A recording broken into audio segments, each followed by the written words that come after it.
Good morning. कल हमने जो बात की थी आउटर मॉर्फोलॉजी ऑफ साइकस, आज हम इंटरनल स्ट्रक्चर के बारे में डिस्कस करेंगे। सबसे पहले हम रूट्स के बारे में, रूट की संरचना के बारे में आज पढ़ेंगे। तो रूट, जैसा कि सभी जानते हैं कि रूट साइकस में जो रूट होती हैं वो टू टाइप्स होती हैं, दो तरह की। एक normal root and second is coralloid root. Normal root generally इसको अपन तीन भागों में विभाजित कर सकते हैं। आउटर जो एपिडर्मिस या एपिब्लेमा, मिडिल का पोर्शन कॉर्टेक्स और स्टीलर रीजन। सबसे भारी जो लेयर होती है वो एपिब्लेमा होती है, और यंग जो रूट होती है उसमें ये यूनी एक सेल थिक होती है इस तरह से।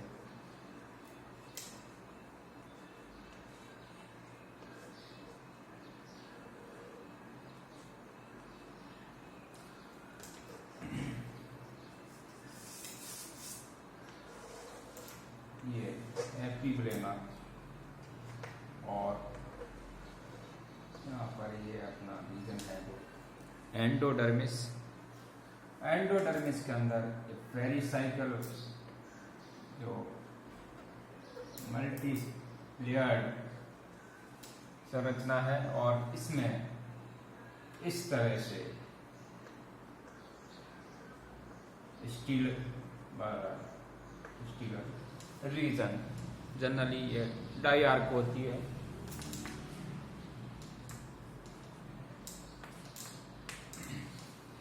रूट यहाँ पर फ्लोएम और ये जाइलम, एंडोडर्मिस, और नीचे इसके पेरिसाइकल, और ये बाहर की लेयर एपिब्लेमा। ये रीजन है वो कॉर्टेक्स होता है। कॉर्टेक्स की जो सेल्स होती हैं उसमें टेनिन्स वगैरह या स्टार्च सेल्स पाई जाती हैं।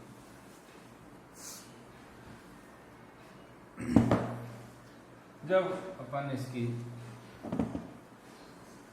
आंतरिक संरचना के बारे में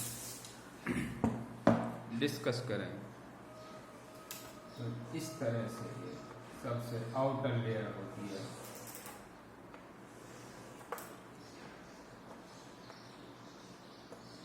एपिब्लेमा, इस पर हेयर्स शुरू में यंग स्टेज में उपस्थित होते हैं, लेकिन बाद में जो हेयर्स हैं वो हेयर्स वो नष्ट हो जाते हैं। इसके बाद ये अपना एंडोडर्मिस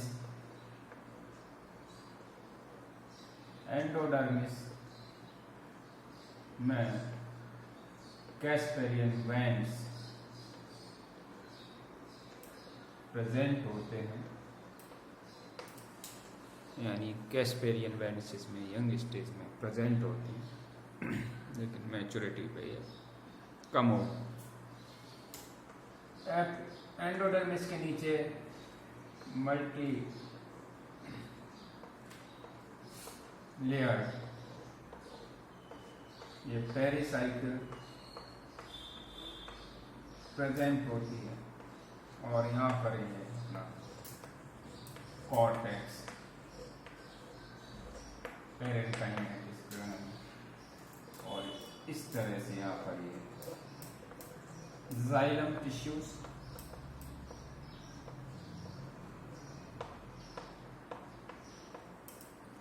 और फ्लोएम टिश्यूज पाए जाते। फिफ्थ प्रेजेंट होती है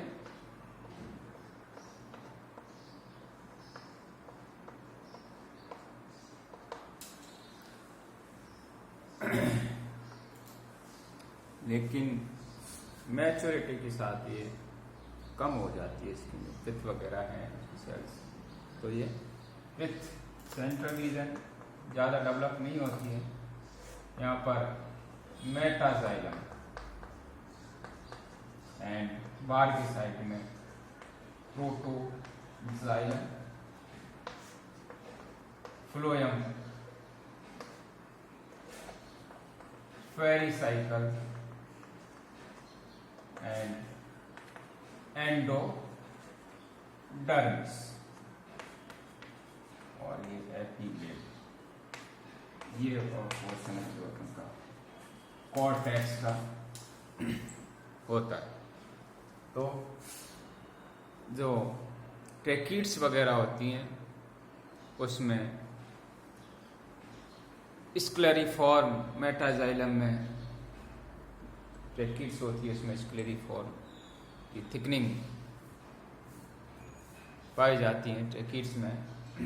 प्रोटोजाइलम में एनुलर थिकनिंग पाई जाती है और ये इसके फ्लोएम टिश्यूज हैं। एक्सार्च कंडीशंस होती हैं, यहाँ पर डायआर्क कंडीशंस होती हैं, प्रोटोजाइलम बाहर की तरफ, मेटाजाइलम अंदर की तरफ। तो डायआर्क एंड एक्सार्क कंडीशंस स्टील की एक नॉर्मल रूट में साइकस में पाई जाती है। एंडोडर्मिस जो होती है, एंडोडर्मिस उसमें यंग स्टेज में कैस्परियन बैंड्स पाए जाते हैं, लेकिन जैसे जैसे मैच्योरिटी आती जाती है उसके साथ ये कम होती जाती हैं। पेरिसाइकिल कई लेयर्स की बनी होती है और एंडोडर्मिस के अंदर की तरफ ये पाई जाती है। कॉर्टेक्स सेल्स में टेनिन्स वगैरह का डिपोजिशन होता है और बाहर की तरफ ये एपिब्लेमा यूनिसेलुलर होती है थिकनेस में, लेकिन जब इसमें मैच्योरिटी के साथ सेकेंडरी ग्रोथ होती है तो जो कॉर्टिकल रीजन वाला जाइलम है वहां पर इस यहाँ ये फ्लोएम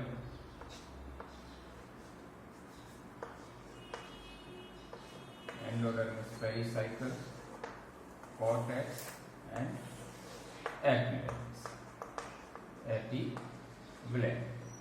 तो यहाँ पर जब इसमें सेकेंडरी ग्रोथ होती है रूट में, तो यहाँ ये फ्लोएम के अंदर की सेल्स ये कैम्बियम का निर्माण करती हैं और इसके कारण बाहर की ओर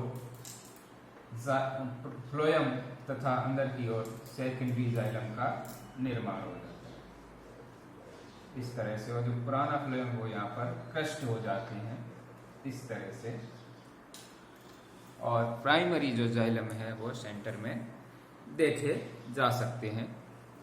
इसी तरह से जो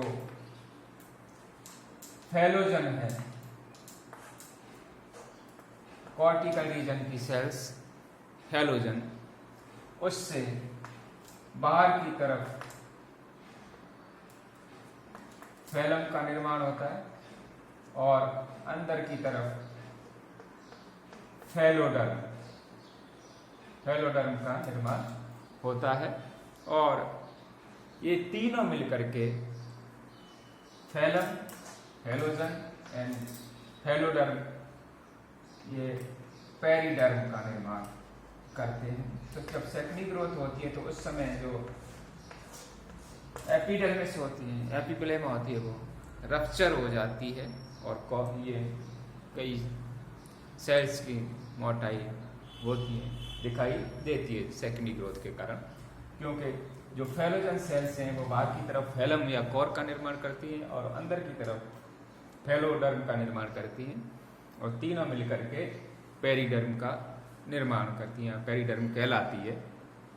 इस तरह से इसमें सेकेंडरी ग्रोथ पाई जाती है। तो यहाँ पर सेकेंडरी ये फ्लोएम और ये सेकेंडरी जाइलम, इस तरह से साइकस में सेकेंडरी ग्रोथ पाई जाती है रूट में। दूसरी टाइप की जो रूट्स हैं कॉरिडॉइड रूट्स, जनरली उनमें सेकेंडरी ग्रोथ नहीं होती। ये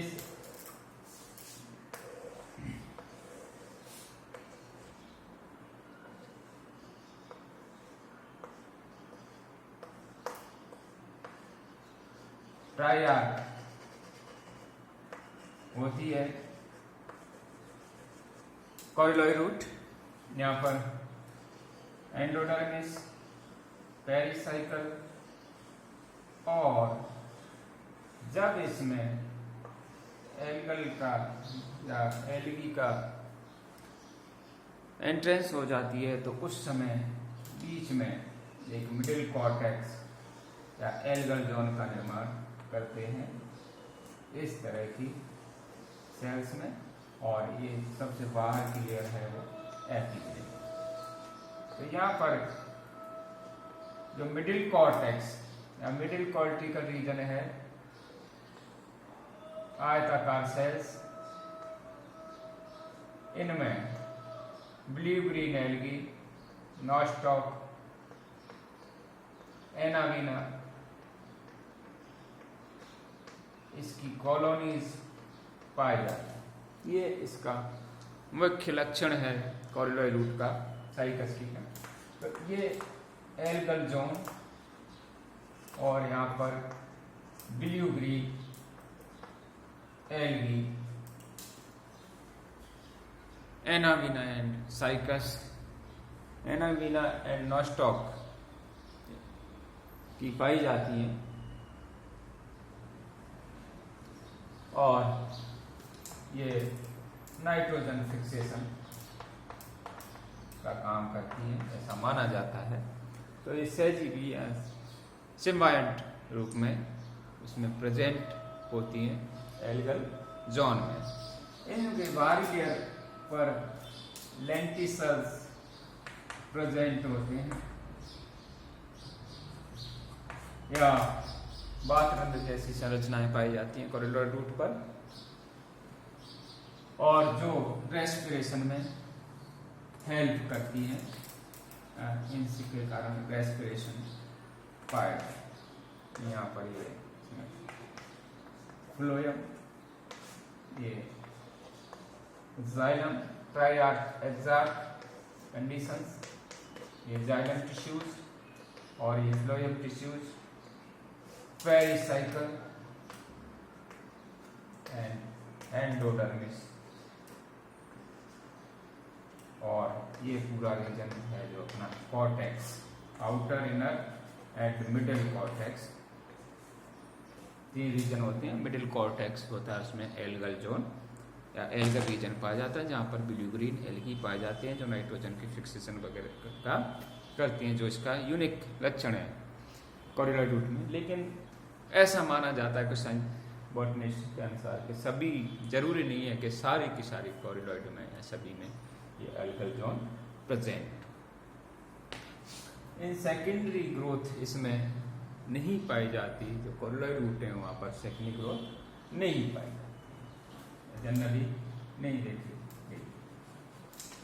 इस तरह से ये साइकस, जो दो तरह की रूट होती हैं, उनकी आंतरिक संरचना पाई जाती है, normal root and coralloid root.